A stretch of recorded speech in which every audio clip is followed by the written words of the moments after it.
مباهله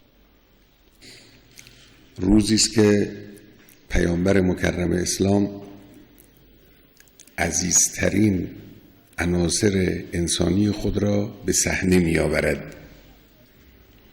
این نکته مهم در باب مباهله اینه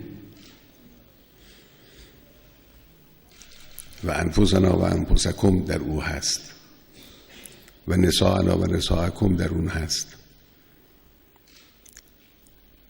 عزیزترین انسانها رو پیغمبر اکرم انتخاب می کند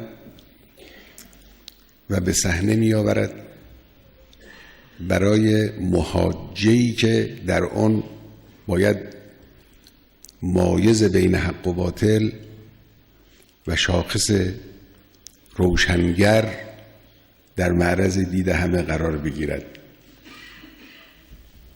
هیچ سابقه نداشته است که در راه تبلیغ دین و بیان حقیقت پیغمبر دست عزیزان خود، فرزندان خود و دختر خود و امیرالمؤمنین را که برادر و جانشین خود هست بگیرد و بیاورد وسط میدان.